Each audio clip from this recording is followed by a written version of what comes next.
This Juneteenth weekend was a time for celebration for many Black Americans, but also a time to sit back and address the issues plaguing our country as it relates to police brutality and racial inequality. Vince Sims from our sister station KXAS in Dallas talks with some respected men who try to answer, where do we go from here?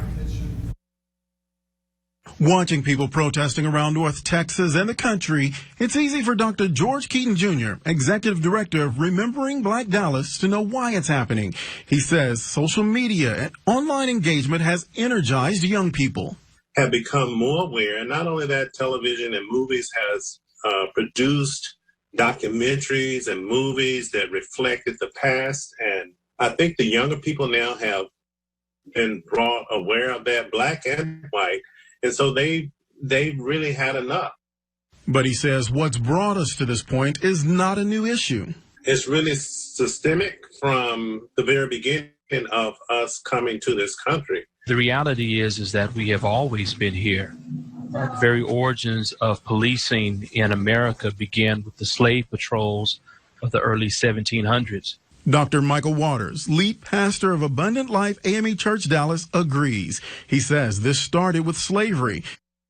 But beyond that, both men agree Jim Crow laws and segregation continue to fuel the need to fight for social justice. With that said, they're still around, and if the laws aren't still around, the mentality and the practice is still around. And the younger generations, they've had enough. Dr. Martin Luther King Jr., in his I Have a Dream speech, talked about the fact that Black people would not be truly free until we dealt with the unspeakable horrors of police brutality. Waters says even the entertainment industry has tried to shed light on what was happening at the hands of police. And during the early movements of the hip-hop generation and hip-hop culture, there were a number of artists who spoke out explicitly about the pains of police brutality.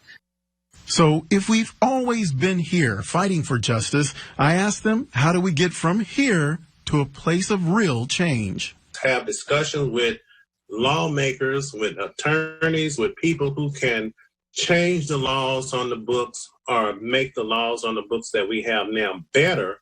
Marches, protests, speeches, kneeling, yes, that's important. But it's not until we have policy change that we can truly change the dynamics of policing in America. Stick around. We'll be